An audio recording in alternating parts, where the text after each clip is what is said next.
Imagine standing in front of an abandoned farmhouse in rural Ohio. Its paint peeled away by decades of storms, its windows shuttered like the eyes of a corpse. A man from Columbus had just signed the deed, thinking he'd bought nothing more than an old piece of farmland. But the realtor, lowering her voice, warned him of one strange detail. The basement, the very foundation of the home, had been bricked off since the year 1932. The wall was solid, out of place, a barrier built by hands that wanted to hide something. 91 years had passed, and no one had dared tear it down. Families before him never touched it. They said it wasn't worth the trouble. But the moment those bricks were pulled away, a darkness sealed for generations bled back into the present. What he uncovered inside would force the rewriting of Ohio's medical history, the unraveling of a century-old cover-up, and the exposing of secrets powerful families had killed to bury. Before I continue, before I guide you through what was hidden beneath this farmhouse, I need you to do something. If you're drawn to America's darkest, forgotten chapters, hit subscribe right now, and in the comments, write the name of the state you're listening from, because this story, this one I'm about to tell, could just as easily have happened where you live. The discovery began with what seemed like an innocent plan. The new owner wanted a larger root cellar. But as the bricks began to crumble and dust filled the air, he realized this was no ordinary basement.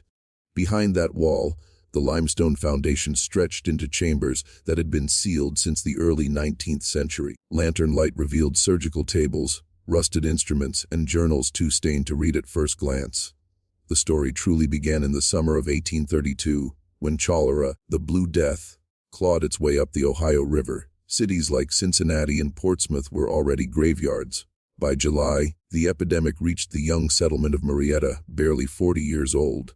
Fear spread faster than infection. Families locked themselves indoors, neighbors abandoned neighbors. And into this terror arrived a physician from Philadelphia, Dr. Amos Fletcher, carrying impeccable credentials and a reputation that disarmed suspicion.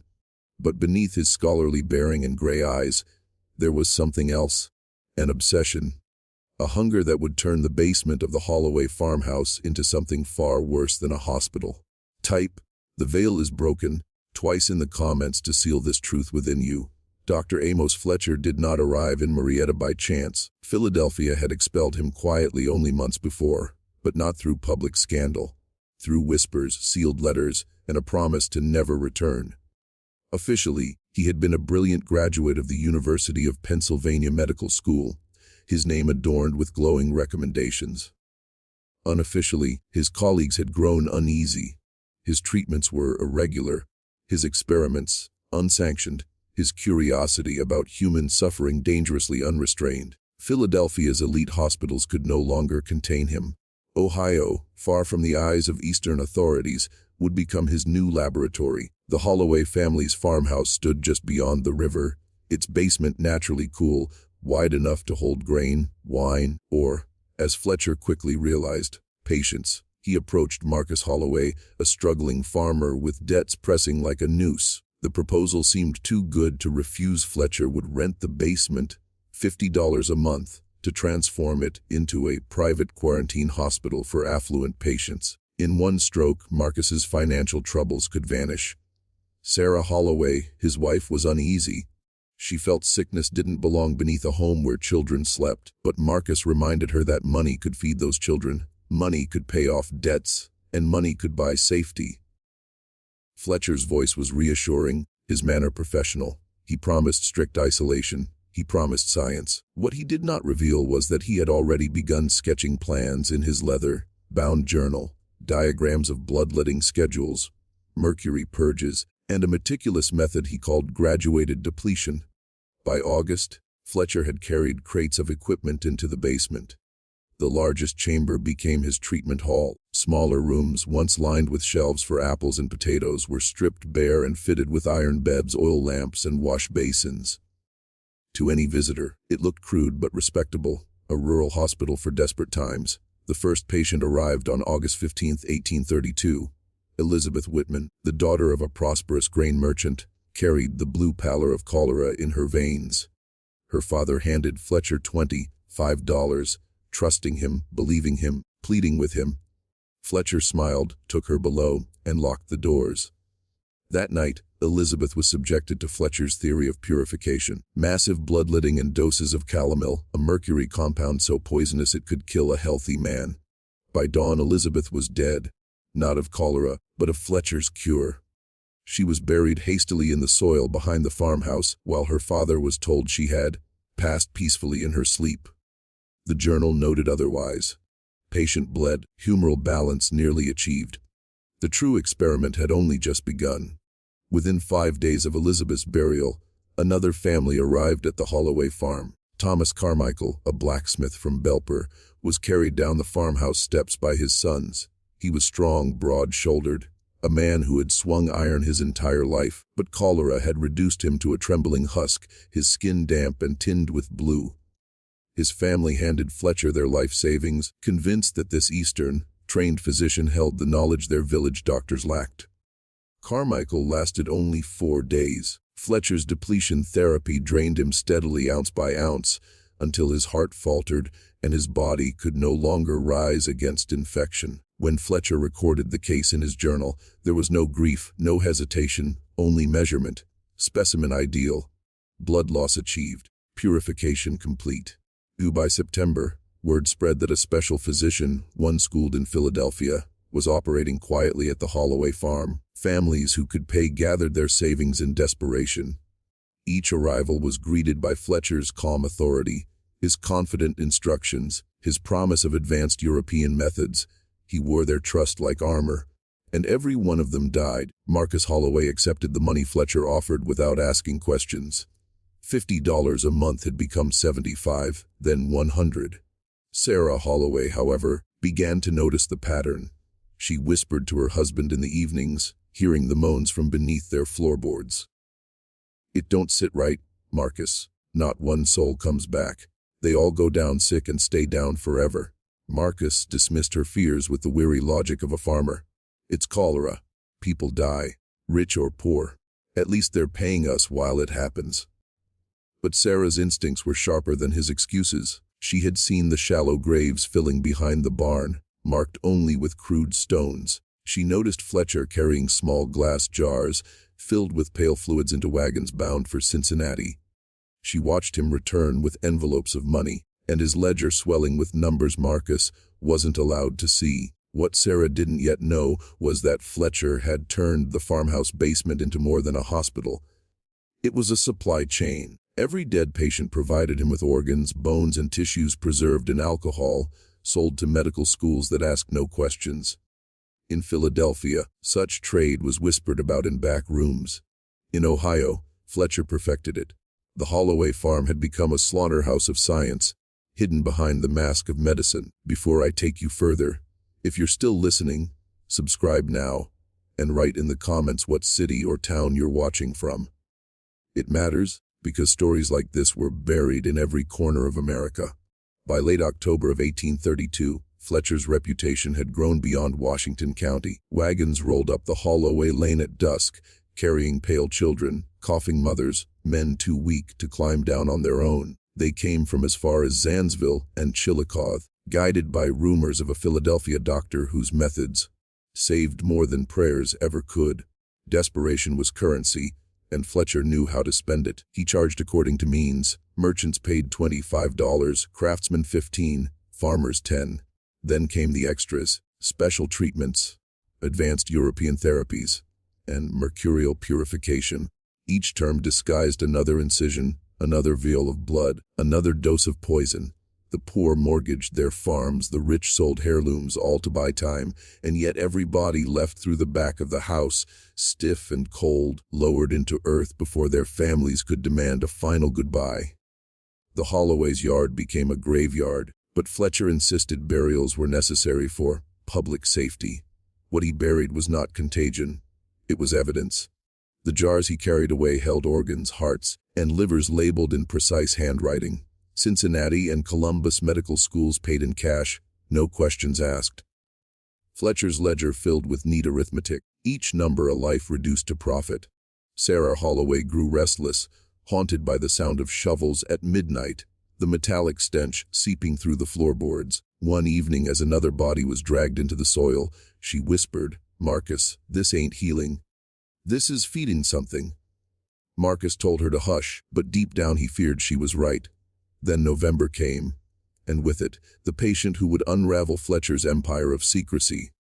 Martha Cunningham, 16 years old, daughter of Reverend Isaiah Cunningham, pastor of Marietta's First Presbyterian Church. She was young, strong, and only in the earliest stages of cholera. Under ordinary care, rest, fluids, prayer, she could have lived. But her father, trusting in science, borrowed heavily to pay for Fletcher's expertise.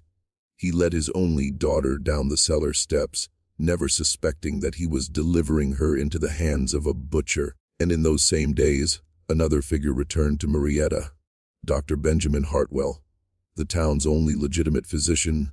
Back from a medical conference in Columbus, he had heard whispers of Fletcher's miraculous results. Professional curiosity drove him to the Holloway farm.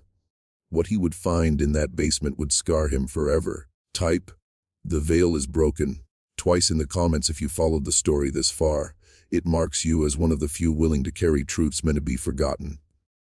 Dr. Benjamin Hartwell arrived at the Holloway farm just after dusk on November 12th. His return from Columbus had been filled with gossip. Not about politics, not about cholera, but about Fletcher. The rumors were too clean, too polished. A physician whose patients passed peacefully, whose results were oppressive, yet whose graves multiplied in silence. Hartwell's instincts told him something was wrong. Physicians know when numbers don't add up.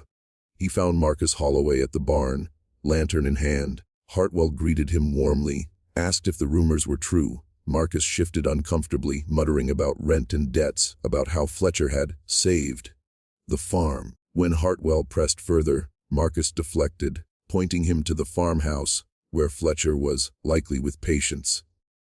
Hartwell approached the basement door. What struck him first was the sound, not prayers, not coughing, not even weeping. It was the steady scraping of metal against wood. Then came a low moan, guttural, not of the living but of someone being emptied. Hartwell's hand tightened on the latch. Inside, the air was thick, iron, mold, and something chemical that burned the eyes. Fletcher stood over a table, sleeves rolled, calmly draining blood from a girl no older than 16. Her skin was pale, her lips darkening. Hartwell recognized her instantly. Martha Cunningham, the pastor's daughter. She wasn't dying of cholera. She was being killed. "Fletcher!" Hartwell's voice cracked through the chamber like a whip. Fletcher turned startled, but only for a moment. His face steadied, and he smiled. "Dr. Hartwell," he said softly, as if welcoming a guest, "you arrive at precisely the right time.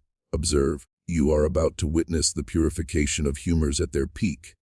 Hartwell stared at the girl, her pulse fluttering weakly, the basin already half filled with her blood. His voice shook with rage. "This is not medicine. This is slaughter." Fletcher did not flinch. He lifted the basin, swirled it, studying the color like a vintner appraising wine. "Slaughter," he repeated. "No, my colleague. This is progress. These patients are not lost to disease. They are gifts, allowing us to understand, to preserve, to teach. The world will thank me long after their names are forgotten." Martha whimpered faintly. Hartwell rushed forward, forcing Fletcher back, slamming his hand against the wound to staunch the bleeding. For the first time, Fletcher's composure cracked, his gray eyes narrowing with something feral. The basement had become a battlefield. Science against conscience, obsession against compassion. Hartwell carried Martha Cunningham up from the basement that night, his hands slick with her blood, his heart pounding with fury. He shouted for Sarah Holloway, demanding cloth and water. She rushed to his side, trembling but obedient, pressing rags against the girl's wounds. Martha's breath was shallow, but she lived. Barely. Fletcher emerged moments later, calm as a viper, wiping his hands on a cloth. "You are interfering," he said flatly, his voice quiet enough that Marcus could pretend not to hear. "This patient is under my care." Hartwell rounded on him. "Your care? She's Reverend Cunningham's daughter, and you were draining her dry like livestock." Fletcher did not deny it. Instead, he adjusted his spectacles, his eyes narrowing. "The Reverend entrusted her to me. My methods are beyond your provincial understanding. Hartwell. You've been in Columbus, listening to old men argue over theory. Meanwhile, I am here, building the future. Marcus Holloway shifted uneasily, his hands curling into fists. He wanted to believe Fletcher. The rent money had saved his farm, kept his children fed. But the sight of Martha, pale as linen, stirred something inside him. For the first time, doubt seeped into his bones. Sarah, on the other hand, had no doubt. She whispered sharply, "Marcus, he's killing them. You hear me? Every soul goes down those steps and never comes back." But tonight, Hartwell pulled one back. Hartwell demanded Martha be taken immediately to her father, but Fletcher blocked the door. His voice was cold steel. "If you walk her into town, the panic will spread like wildfire. You will unravel everything. Do you want the streets filled with corpses again? Do you want mobs dragging the sick into the river?" It was manipulation expertly played. Fletcher turned to Marcus, speaking as though to a business partner. "Think, man. Your farm survives because of this work. Your debts are gone. Your children will never starve. Why end it all over one fevered girl?"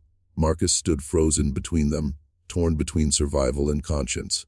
Sarah clutched his arm, whispering, "If we stand with him, Marcus, then their blood is on our hands too." That night, Hartwell did what he could.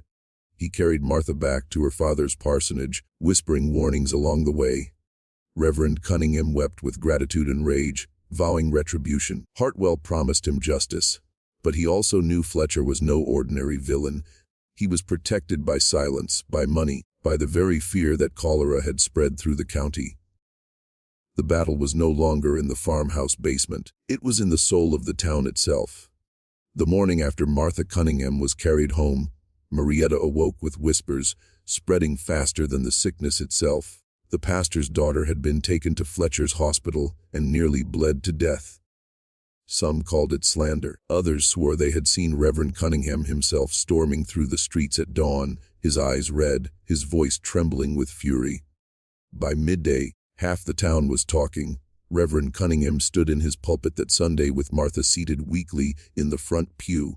Her face was pale, her wrists wrapped in bandages, but her presence was proof enough. The Reverend's voice thundered across the church. "There is a butcher among us, cloaked in the robes of a physician. He feeds on the fear of cholera, and he dares to call his killing salvation." Gasps rippled through the congregation. Many had entrusted loved ones to Fletcher. Many had buried those loved ones quietly, never questioning why the burials were so hurried, why the doctor discouraged viewings. Now the doubts they had buried rose like the stench of the river in July. Fletcher, however, was not shaken. He moved through town with the same calm authority, reminding families that cholera spared no one, that he alone offered modern science. He accused Cunningham of hysteria, of turning grief into superstition. His gray eyes cut through suspicion, and more than a few still believed him.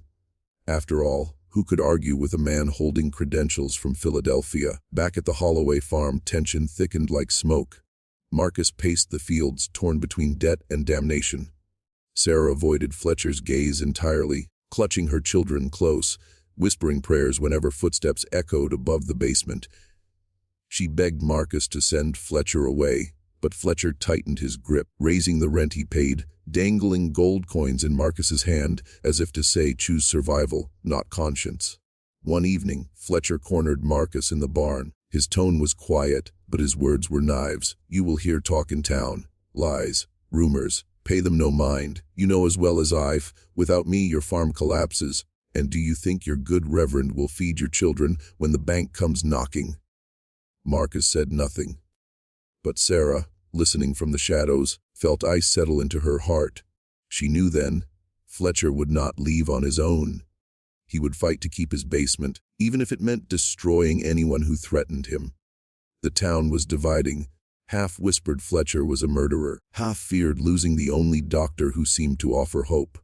And in that division, Fletcher thrived. The Holloway farm was no longer a place of quiet desperation. By December, the dirt road leading to its gate bore deep ruts from wagon wheels. Families still came, desperate for Fletcher's care, while others gathered in hushed groups just beyond the fence line, whispering that this was not a hospital at all, but a slaughterhouse. The first open confrontation came on a cold, gray morning. 3 men, neighbors of the Cunningham family, rode to the Holloway farm armed not with guns but with questions.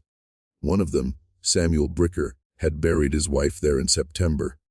Fletcher had told him cholera took her swiftly. But Samuel could not forget the pallor of her skin, nor the way her body was lowered into the earth before he was allowed a final look. They found Fletcher outside, stacking wood with deliberate calm, as though nothing weighed on his conscience. Samuel called out, his voice trembling with anger, "Doctor, I need the truth. Was my wife taken by the sickness, or by your knife?" For a moment Fletcher said nothing. Then he wiped his hands, stepped forward, and fixed Samuel with those cold gray eyes. "Your wife was dying the moment cholera touched her lips. I gave her comfort. I gave her dignity. Without me, she would have died screaming." But Samuel pressed harder, his voice breaking. "Then why no prayer? Why no last words? Why was she buried before I could see her face?" The crowd grew restless. Marcus Holloway shifted uneasily on the porch, Sarah clutching her children behind him. Fletcher's voice cut through the murmurs, steady as stone, because disease is merciless. Delay spreads contagion. "You should thank me, Bricker, not accuse me." The men exchanged uneasy glances. Doubt gnawed at them, but Fletcher's authority held, for now. They rode away, muttering, but not yet ready to strike. Fletcher watched them leave, his jaw tight, his hand flexing at his side as though he had been gripping an invisible blade. That night, Sarah confronted Marcus again.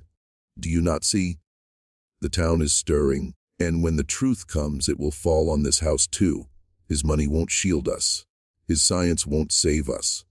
Marcus buried his face in his hands. He knew she was right.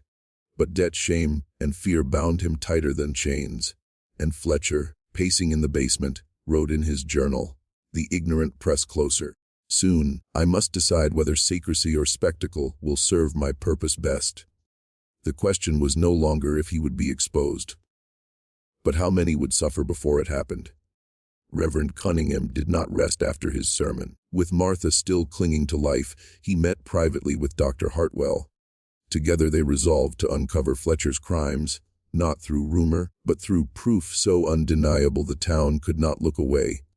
Hartwell described what he had seen in that basement. The bloodletting, the instruments, the jars of organs prepared for shipment. Cunningham swore before God that they would drag those horrors into the light. But Fletcher was not blind to their plotting. He heard whispers when he walked through town, saw the way conversations stopped when he passed. And so he doubled his precautions. The Holloway basement became even more forbidden. The doors were barred at night. Lanterns burned later, and strange odors drifted up through the floorboards. Sharp chemicals, acrid smoke, scents that made Sarah Holloway gag. One evening, Sarah crept down the steps after Fletcher had retired upstairs. She expected silence. Instead, she found a crate tucked in the corner, nailed shut, marked for delivery to Cincinnati. Driven by dread, she pried it open. Inside lay glass jars filled with fluid. At first, she thought they were preserves. Then her eyes adjusted. Floating within were human organs, livers, hearts, even a child's tiny hand suspended in yellow light. Sarah stumbled back, her mouth covered to choke down a scream. She confronted Marcus, pleading with him to send Fletcher away, to burn the crates, to end this nightmare. But Marcus shook his head, fear carving lines into his face. "If we cross him, Sarah, do you think he'll leave us standing? He's a man who cuts without hesitation. We're alive because he allows it." Meanwhile, Hartwell urged Cunningham to act quickly. They began interviewing grieving families, writing down every detail, dates, symptoms, how Fletcher hurried burials. A pattern emerged. None of the patients should have died as swiftly as Fletcher claimed. These notes became their weapon, a record to be brought before the town council. But Fletcher, in his journal, wrote something chilling. "Resistance grows. It must be quelled. Demonstration is required. The town must see that without me, they are helpless." He was planning something, not merely to defend himself, but to prove his power. And in his mind, that proof would require more death. The stage was being set, one side gathering evidence, the other sharpening the knife. It was late December when cholera struck again, sweeping through Marietta with renewed force. The river brought it, sailors coughing blood, Traders collapsing on the docks, families struck down within hours of one another. Panic ignited like dry timber, shops shuttered, streets emptied. The town council pleaded for calm, but fear drowned their words. This was Fletcher's moment. He arrived in the town square at dawn, flanked by 2 wagons from the Holloway farm. Each bore the mark of his hand, crates of instruments, jars of medicine, and bundles of cloth. He climbed the steps of the courthouse and called for silence, and to the town's astonishment, silence obeyed. Even the coughing seemed to hush. "My friends," he began, his voice clear and commanding, "you tremble before cholera as though it were a demon from Scripture. But disease is no demon. It is weakness of the body. Weakness I alone can correct. I have studied in Philadelphia. I have seen what your local physicians cannot even imagine. If you trust me, I will spare your children. If you doubt me, then you will bury them by week's end." A murmur spread through the crowd. Some nodded, desperate for hope. Others exchanged uneasy glances, remembering Cunningham's words. Then Fletcher gestured, and 2 young men dragged forward a stretcher. On it lay a boy of 10, skin blue, his chest rising in shallow gasps. His mother sobbed openly, begging for mercy. Fletcher raised his hand for silence. "Observe," he declared. With practiced precision, he opened the boy's vein, letting dark blood spill into a basin. He fed him a spoonful of mercury compound, ignoring the cries of the crowd. Within minutes, the boy convulsed violently, then went still. The mother screamed, collapsing to her knees. But Fletcher lifted the child's limp arm high, declaring, "The poison is drawn out. He will recover by morning." Some gasped in awe, others in horror. Reverend Cunningham, standing at the edge of the crowd, shouted above the chaos, "Lies! He bleeds them to death. My daughter nearly perished by his hand." But Fletcher's supporters shouted him down. Desperation outweighed reason. The people wanted to believe. And in that moment, Fletcher turned the town against itself, half clinging to him as savior, half seeing him as executioner. That night, Hartwell and Cunningham met in secret. Cunningham's voice shook with fury. "If the council won't stop him, then we must, before the graves behind that farmhouse outnumber the living." The battle lines were drawn. Fletcher would not be stopped by whispers. Only force would unseat him now. January brought snow to the Ohio Valley, but it could not smother the sickness, nor the fear. By now, nearly 40 souls had gone down into the Holloway basement and never returned. The town was divided clean in half. Some clung to Fletcher, convinced only his science could save them. Others whispered that he was a butcher fattening his purse on the dead. Dr. Hartwell and Reverend Cunningham worked in secret, their homes lit late into the night by candle flame. They collected testimony from grieving families, written in trembling hands. They mapped dates of illness against Fletcher's arrivals, proving that his patients died faster under his care than without it. And most damning of all, Hartwell described the crates, sealed and shipped to Cincinnati, filled with human remains. "This," Hartwell said, tapping the papers with his ink-stained fingers, "will end him. No council can ignore it. No court can turn away." But Fletcher was not ignorant of their efforts. He felt the tide shifting, saw the way townsfolk averted their eyes as he passed, heard rumors that Cunningham was gathering signatures for his removal. The mask of civility slipped when he returned to the Holloway basement. His journal grew darker. "The ignorant conspire. They would end my work. Then let them see what their ignorance costs. Let them drown in their own terror." Sarah Holloway sensed the storm before it broke. She found Marcus at the kitchen table one night, his head in his hands, Fletcher's gold coins stacked before him. Her voice was sharp, desperate. "You think this money will protect us? When he falls, Marcus, the rope will be waiting for anyone who harbored him. Even us. Especially us." Marcus whispered back, broken. "And what do you want me to do, Sarah?" "Turn him out. He'll slit my throat before he leaves." Beneath them, the basement filled with noise, the scrape of saws, the hiss of boiling liquid, the muffled cries of another patient who would not live till dawn. Fletcher was preparing something, but not a cure. A display, a demonstration so terrifying it would silence dissent and bind the town to him through fear. Reverend Cunningham called for a gathering 2 nights later. "We present our case. We show them proof. And if the council refuses, then we go ourselves to that farmhouse. God as witness, we will drag his sins into the open. But Fletcher, already aware, sharpened his knives and sealed his crates. In his mind, the time for persuasion had ended. The time for terror had begun. The night of January 14th, lanterns bobbed through the snow like willow, the wisps as men gathered outside the Holloway farmhouse. Hartwell carried his records, Cunningham his Bible, and behind them trailed a grim procession of townsfolk. Fathers who had lost daughters, widows who had buried husbands, merchants whose wealth could not purchase salvation. Marcus Holloway opened the door, pale and trembling, his wife clutching his arm. "He knows you're here," Marcus whispered. "God forgive me, but he said you would come." They descended into the basement. The stench of iron and rot struck first. Fletcher stood at the far end, his gray eyes gleaming, his blood-spattered apron freshly tied. Before him lay 3 bodies stretched across tables, their torsos split open, organs arranged in neat rows upon linen cloth. Jars of viscera floated in alcohol, glinting in the lamplight like grotesque jewels. "You come accusing me of murder," Fletcher said, his voice calm, professorial, as though lecturing a hall of students. "But what you call death, I call revelation. Look here." He gestured to a blackened liver, the mark of cholera's corruption. "And here." He lifted a child's heart with iron tongues, proof that the disease gnaws even the innocent. Cunningham staggered forward, his face ashen. "You desecrate the dead. You've turned God's children into specimens for your vanity." Fletcher's lips curled. "God." He spat the word. "God left them to drown in their own filth. I offered them science. I offered them eternity. You think their suffering was wasted? No. They have purchased the key to knowledge with their blood." The crowd shifted, rage and horror building. One of the widows shrieked and fainted at the sight of her husband's scarred body upon the table.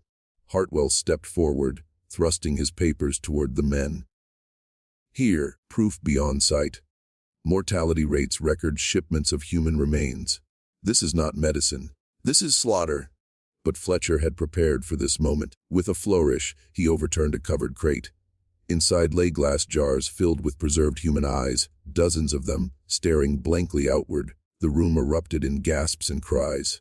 "You see," Fletcher shouted above the chaos, "they look at you still. They witness. And when I am done, you will all beg for my hand upon you, for knowledge that burns brighter than your petty fears." The basement shook with fury, some men rushing forward, others retreating in terror. For the first time, the town faced Fletcher's true self, not healer, not scholar, but high priest of a darker creed. And still, none dared lay hands on him. The council chamber of Marietta had never held such silence. The survivors, Hartwell's evidence spread before them, sat in grim circles of lamplight. Outside, the snow hissed against the shutters, as though the world itself wished to bury what was unfolding within. Judge Putnam slammed his palm against the oak table. "This cannot be tried in court. If word spreads beyond Washington County, our reputations are finished, merchants ruined, property worthless. We will be branded a town of fools who let a charlatan butcher us in our own homes." Reverend Cunningham rose slowly, his voice trembling but fierce. "And what of the souls buried behind that farmhouse? Shall we heap silence upon their graves too? God's eyes do not blink. He will demand an account." The men argued deep into the night. Some demanded Fletcher's hanging, swift and public. Others insisted on exile, an arrangement that would send him away quietly, with no stain upon the town's name. And a darker faction suggested destruction of the records entirely, consenting Fletcher's deeds to oblivion so no blame could ever return to them. Hartwell, wary, leaned forward. "You fear scandal more than you fear the truth. But listen to me, disease will come again. And when it does, some man like Fletcher will rise again, unless this history is spoken aloud. If you bury this, you condemn your children to the same terror." The room went still. Men shifted uncomfortably, some unable to meet his eyes. Brothers and sisters listening now, you are the witnesses they prayed would never exist. Their whispers were meant to stay locked in attics, their papers burned, their secrets bricked behind stone. Yet here you sit, hearing the forbidden. And I ask you, if this story chills your blood, if you know in your bones that silence is complicity, seal this truth into yourself. Type, the veil is broken. twice in the comments so the lie cannot rebuild itself. And while you're there, tell me where you're listening from, for the shadows of Fletcher's creed reach every corner of the earth. The council, in that flickering chamber, finally cast their votes. By a narrow margin, exile was chosen. Fletcher would be forced from Marietta under the cover of night, his journals confiscated, his name stricken from record. But the men who believed they had preserved the town's dignity could not see what they had truly done. They had unleashed a man who thrived in secrecy, now armed with rage and nothing left to lose. They came for him at dawn. A delegation of 6 men, Hartwell, Cunningham, Judge Putnam, and 3 others, trudged through the snow toward the Holloway farm, lanterns still burning weakly against the morning frost. They expected to find Fletcher broken, perhaps even relieved to be spared the noose. But Fletcher stood waiting in the yard, coat buttoned, volleys packed, his gray eyes fixed on them like cold steel. "So," he said, voice clipped, "the tribunal has spoken." Judge Putnam cleared his throat. "You will leave Ohio this day. Your journals are confiscated. Your work is over here." A thin smile curled Fletcher's lips. "Over here, yes, but the work does not end. Truth cannot be banished by frightened provincials." His gaze drifted to Cunningham. "You preach salvation while you bury your own daughter. Did you thank me for showing you her insides? For proving that even innocence rots the same as guilt?" Cunningham surged forward, fist shaking, but Hartwell caught his arm. The others shifted uneasily. Fletcher's composure was not the submission they expected. It was calculation. As they escorted him down the road toward the waiting carriage, Fletcher spoke softly, almost to himself, though loud enough for all to hear. "You think you've silenced me, but silence is fertile soil. Secrets bloom best in darkness. In 50 years, 100, they will come searching, digging, opening what you sealed. And when they do, it will not be my shame they uncover. It will be yours." Hartwell felt the words lodge like hooks in his mind. Exile was no victory. It was postponement. Behind them, Sarah Holloway wept at her doorway. She knew the truth. No gold, no forced silence could wash their hands clean. The walls of the basement reeked of death, and no snow could cover the earth above the graves. As Fletcher boarded the carriage, he turned once more. His eyes gleamed, almost triumphant. "I go willingly, but remember this, I take the dead with me, and the dead are patient."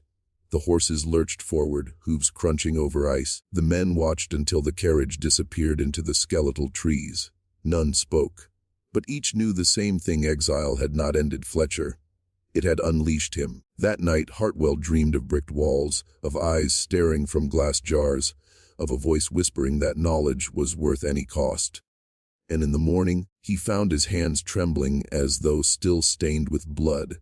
In the weeks after Fletcher's departure, the town of Marietta moved with desperate speed to cleanse itself. The council ordered the Holloway basement sealed, every door and window bricked shut.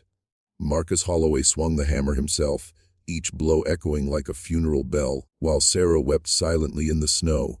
The journals Fletcher left behind were divided, some burned in Judge Putnam's fireplace, the rest locked away in a chest deep in the courthouse cellar. His name was struck from minutes, his medical license revoked, his presence scrubbed from church rolls and trade ledgers. To outsiders, it seemed the storm had passed. The cholera waned with spring, and fresh grass covered the mounds of shallow graves. But to those who lived it, the silence rang hollow. Mothers swore they heard footsteps beneath the earth when they passed the Holloway farm. Children dared one another to press their ears against the bricked walls, claiming they could still hear jars rattling, saws scraping, whispers promising salvation through sacrifice.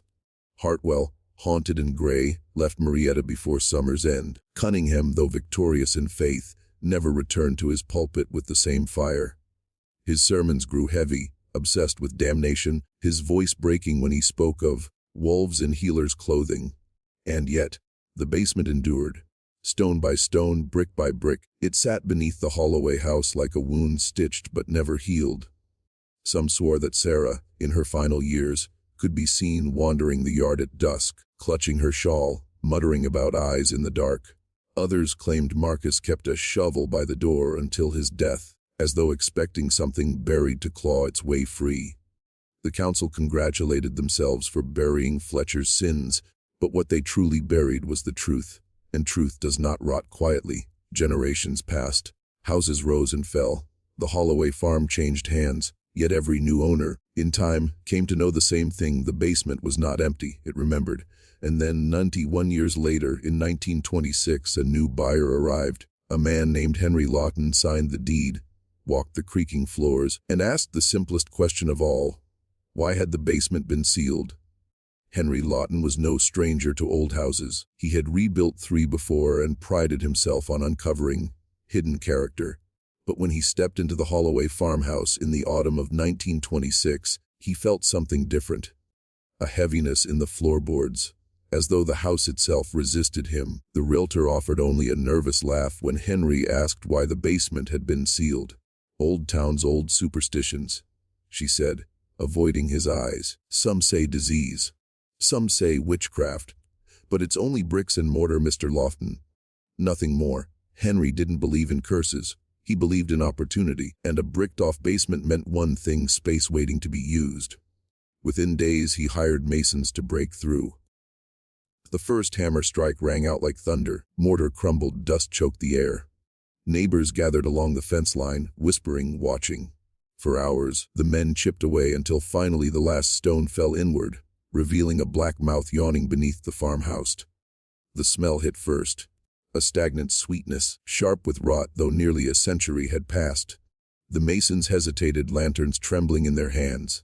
Henry, stubborn, stepped forward.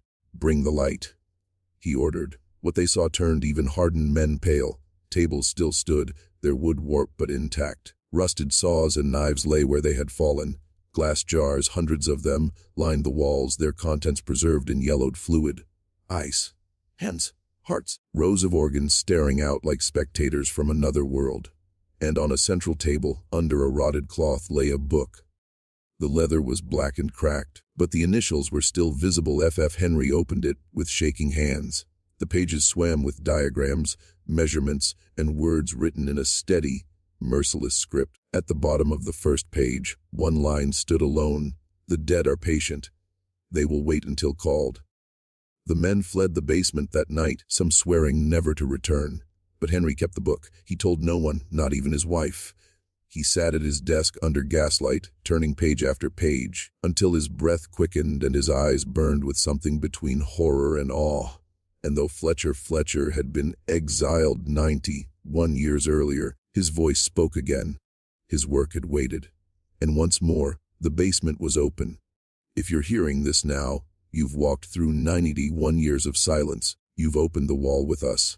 If the Holloway basement still lingers in your mind, type "the dead wait" in the comments twice, so the secret is carried forward. And tell me, would you have opened that basement, or would you have left it sealed forever? Subscribe now, because more stories like this are waiting in the dark, and the next one may already be scratching at the walls of history.